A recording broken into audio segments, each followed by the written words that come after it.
जैसा कि आपने पिछले कथा में सुना था ना, गुर पद बंद सहित अनुरागा, राम मुनन सन आयुष मांगा, सहजय चले सकल जग स्वामी, मत मंज बर कुंजर गामी, चलत राम सब पुर नर नारी, पुलक पूर तन भय सुखारी। भैया देखो, धनुष टूटने की अभिलाषा सिर्फ जनक जी को नहीं है, मिथिला के प्रजाओं को भी है, नर नारियों को भी है, संत मुनियों को भी है, गुरुजनों को भी है, यहाँ तक देवी देवताओं को भी है। सब यही चाहते हैं कि भगवान श्री राम जी शिव जी के धनुष के भव के धनुष को का भंजन करें, भव भंजन करें। भव के धनुष का भंजन करने से महाराजा जनक का जो दुख है, भव है, वो भंजन होना है। इसलिए भैया सब सुखी हैं क्योंकि राम जी मंच पर पहुंच गए हैं, जैसा कि आपने पिछले कथा में सुना था, है कि नहीं।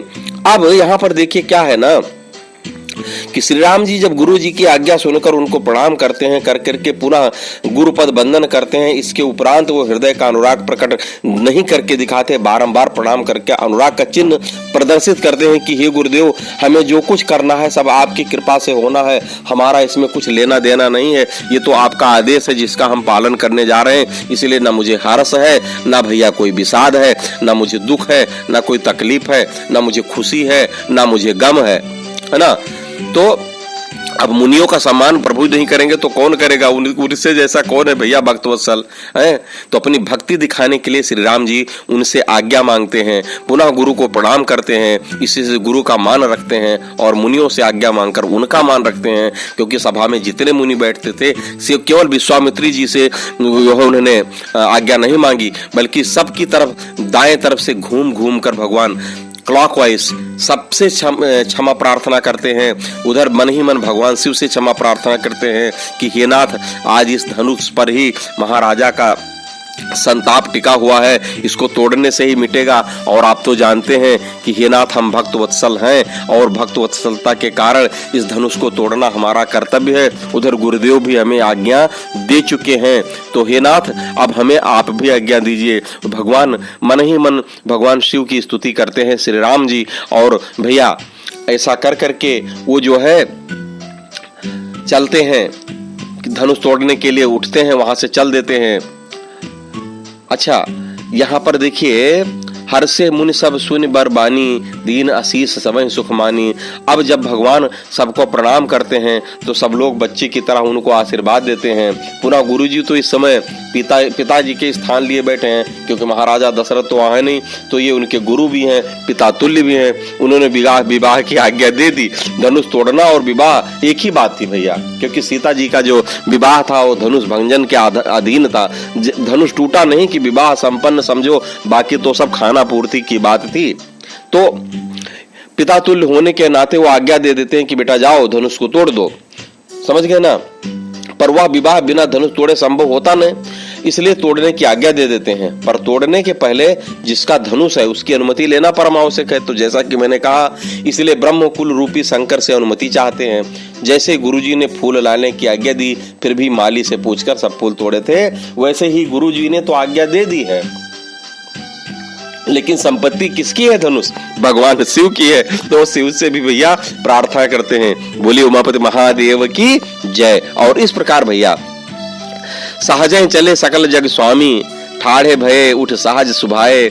और सहजय चले का मतलब आपको पता है, भगवान को हर्ष विषाद है नहीं, तो अपना राजा कैसे चले थे? अकुला कर चले थे, क्योंकि उनको उनके मन में धैर्य नहीं था। और यहाँ जगत के स्वामी है, करता धरता यही है, तो इनको क्या लेना देना उससे भैया, उनको तो पता है क्या करना है। जगत और उसके सारे पदार्थ आपकी ही तो हैं, तब किस वस्तु के लिए वो शीघ्रता करे।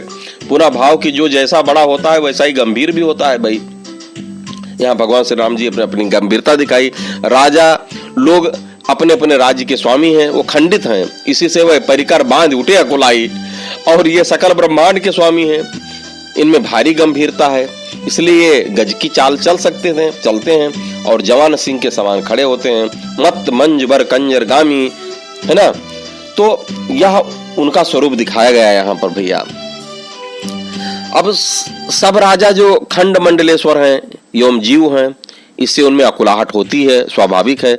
श्री राम जी ब्रह्मांड नायक हैं, तो घबराते क्यों भाई?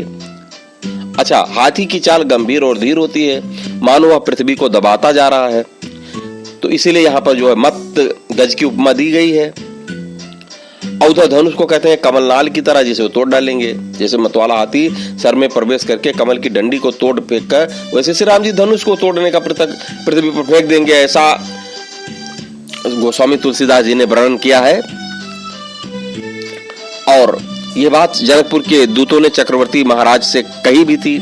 तहां राम रघुवंश मन सुने महामहिपाल, भजो चाप प्रयास बिन जिम गज पंकज नाल। किसे कही थी?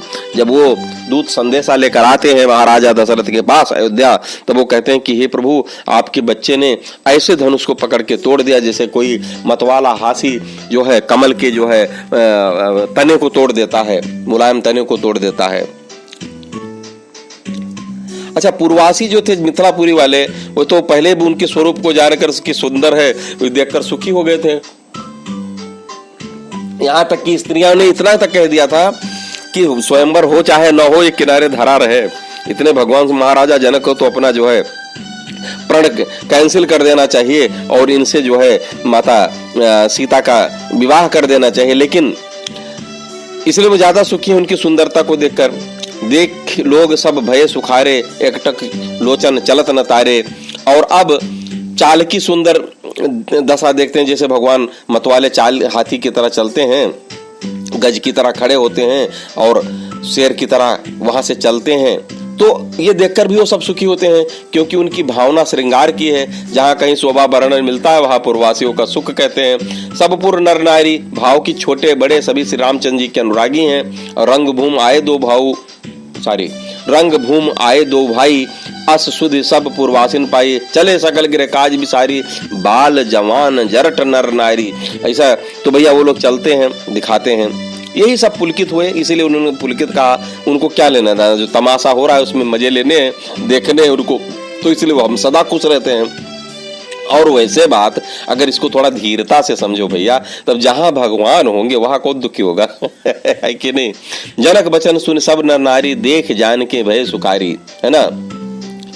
तो इस प्रकार जो है बंद पितर सुर सुकृत संभारे, जो कुछ पुण्य प्रभाव हमारे, तौ शिव धन मृताल के नाई, तोरो राम गणेश गोसाई। यानी कि भैया देवताओं और प्रतिदेवता की वंदना करके सभी अपने अपने पुण्य को स्मरण करते हैं और कहते हैं यदि हमारे पुण्य का कुछ भी प्रभाव शक्ति सामर्थ्य हो तो हे गणेश जी, हे गोसाई, श्री रामचंद्र जी की शिव जी के धनुष को कमल दंड सरीखा तोड़ डालें। ये कौन कहते हैं? वो मुनि, वो देवता और वो वहाँ के जितने समाज में बैठे जो श्री राम के हितैषी हैं, वो घमंडी राजाओं को छोड़कर वो सब वंदना करते हैं कि हे गणेश जी, भगवान श्री राम जी जब धनुष तोड़ने जा ही रहे हैं तो इनका जो है बल और बढ़ा देना और हमारा भले पुण्य प्रताप ले लीजिए, लेकिन शिव जी के धनुष को श्री राम जी तोड़े ही। और इस प्रकार भैया इस कथा को हम यहीं विश्राम करते हैं और आगे जो है एक सखी गीता के नाम से ये अध्याय चलेगा, हम आपको आगे सुनाएंगे। राम प्रेम समेत लख सखिन समीप बुलाए, सीता मातु सने बस बचन काहे बिलखाए। यहाँ से जो है माता सीता और उनकी माता का जो है प्रेम और जो माताओं को धैर्य बंधाती हैं, सीता जी को जो धैर्य बंधाती हैं, या सखी आपस में विचार विमर्श करती हैं, क्योंकि भगवान अब जो है रंक मंच पर धनुष तोड़ने के लिए धनुष मंच पर पहुंच गए हैं। तो इस कथा को हम आगे आपको विधिवत सुनाएंगे। जय श्री राम।